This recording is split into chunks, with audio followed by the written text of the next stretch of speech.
My name is Ken Pooch Van Druten. I'm a front of house engineer for Bruce Dickinson. He is the lead singer of Iron Maiden, and this is Kevin Tater McCarthy. I'm the monitor engineer for Bruce Dickinson on the Mandrake tour. We're at the House of Blues here in Dallas, and we're using the Waves LV1 both here at front of house and in monitors. This particular console, just by itself, when you bring up an input into it, it just really sounds great. We're here to show you how to use it.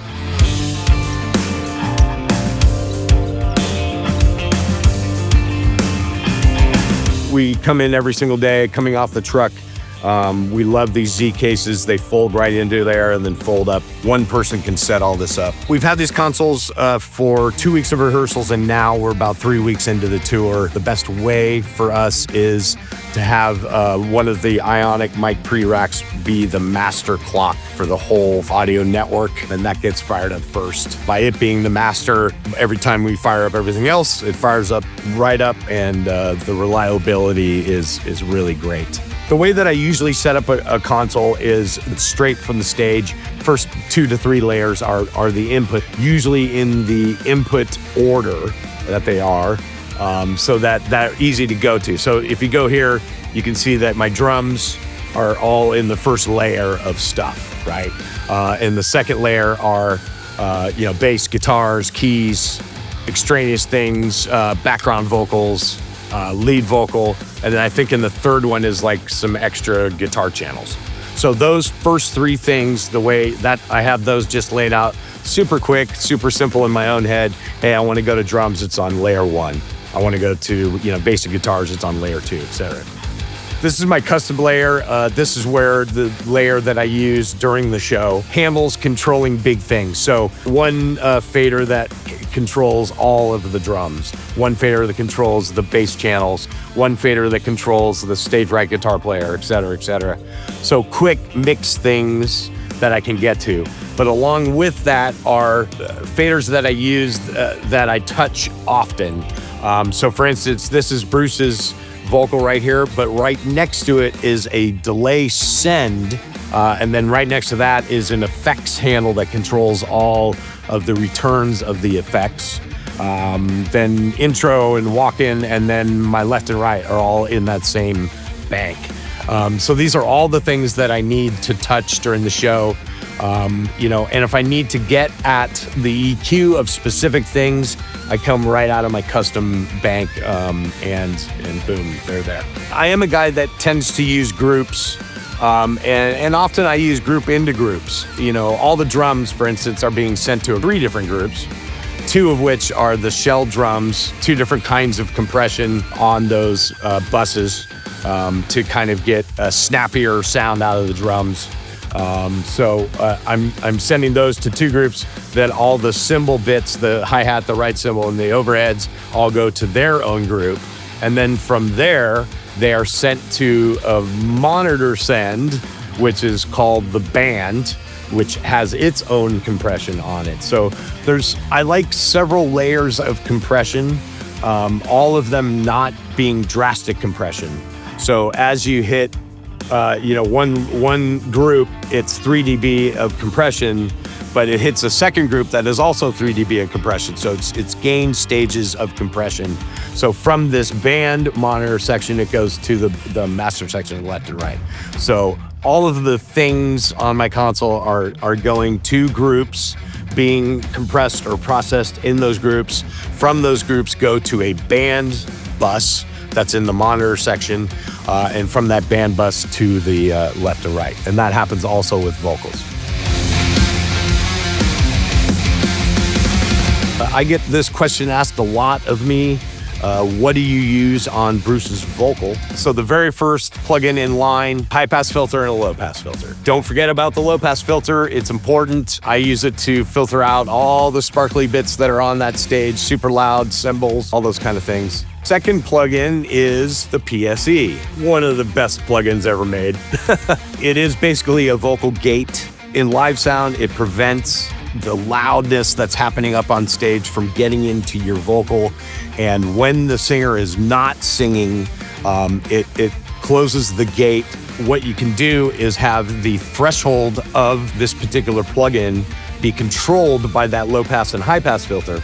And if you notice, I have them in the same frequency, so it's very narrow.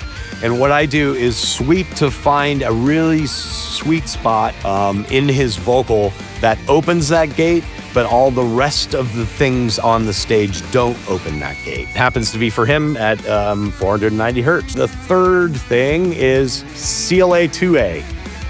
Excellent compressor. If you notice, I'm running virtual playback through it. I hit this pretty hard, and the reason that I hit it hard is when you get deep into this compressor, it starts adding some harmonic distortion that is really pleasing, and especially on a vocal, it sounds really great.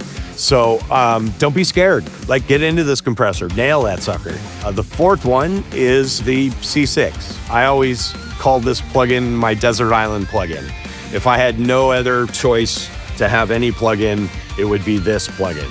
And the reason is it's so versatile. So you can see his vocal is hitting that, getting pretty deep in there, like 6 dB worth of information, but it's dynamic processing, so it's kind of smoothing out his vocal. Bruce is a very dynamic singer, and he has a low-end part of his voice that comes from his belly, and then a chest voice, and then a throat voice, and they're all very different.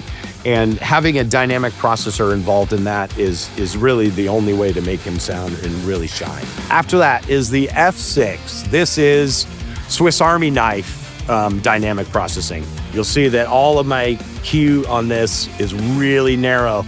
I'm just grabbing a few frequencies. And then you'll see also I have 2 on the very end of my vocal chain that are not always inserted. They're kind of my emergency plugins if I need an EQ on the end. Also X feedback, a really great way to keep your vocal from feeding back when PAs are super close in a small club. So that's Bruce Dickinson's vocal chain. What is my master bus chain of plugins? The first plugin I use, the Abbey Road mastering chain, a fantastic plugin. It does all kinds of things. It does compression, harmonic distortion, but really what I use this plugin for is spreading and making the actual stereo field feel wider. And so any sort of MS processing I'm doing in my input side of this, by using this particular plugin, it kind of spreads things out and makes it sound great. It's an awesome plugin.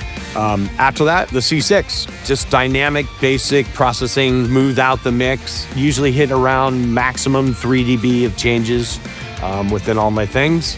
After that is a L3 Ultra Maximizer. The way that we make our live sound mixes sound like records is this particular type of plugin. And then on the very end of it, I have just your basic, graphic EQ that if I need to grab something during the show, I don't use it to tune the PA, but I use it to kind of, if there's a certain frequency that is offensive during the show, it's something that I'll grab and have it as a tool.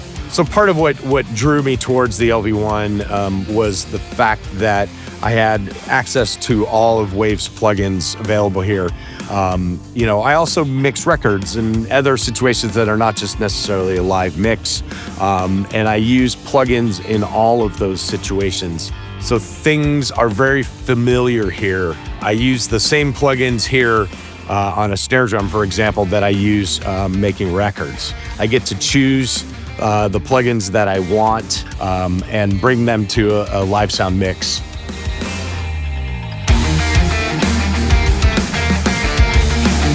For Bruce Dickinson, I have 10 wedge and side fill mixes, 4 stereo in-ear mixes, just over 40 inputs. We fill up the 24 and the 16 ionic, and then I take the audience mics directly into the inputs locally on this desk. Pooch and me share a few inputs. He sends stuff from front of house. We share it on the patch, comes up on my desk. It's basically just playback and talkbacks. Pretty simple, straightforward. It's a rock band.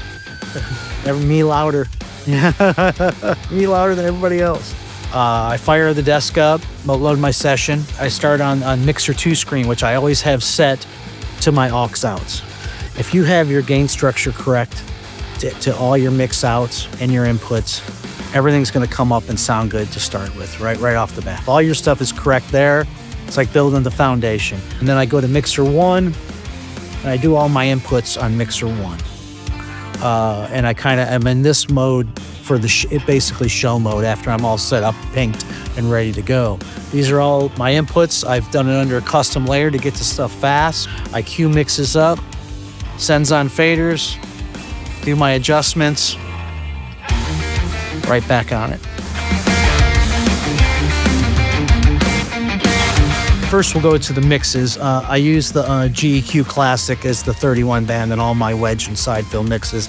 And then I have a chain of SSL compressor L2 and C6 that I've used for years with my presets for basically the ear mixes. I've never changed. I don't change the settings really. That's my standard setup for those to feel safe with compression and limiting, and I think they sound really good. So I just put those in. That's all I do to them.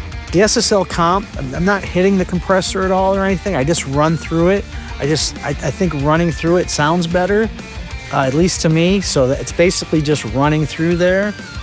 I love having the L2, which has saved me a couple of times. We had some playback from front of house, and sometimes the levels don't come through quite as you expect them sometimes, and that's saved me quite a bit, so I love having that on there. And the C6 just smooths it all out for me at the end. It's really all it is. Just takes the edge off, makes it a little more musical for me. Always concerned about latency. Not a sexy thing in audio terms is, latency. And it's not something you think about when you're coming from an analog world like I originally came from. But it's something you have to adapt to and think about now. And with this console, 0 issues, 0 complaints about any of that. And I do feel I'm running not a ton of heavy, big plugins, but enough where it could come into play, and hasn't yet, knock on wood. With the Waves LV1 Classic, my first thing was switching to a new platform for this tour. Obviously I was like, I've never used this desk before. I have to perform right off the bat. There's no like going to rehearsals and like front of house, you're in the other room. No, the bands immediately need stuff.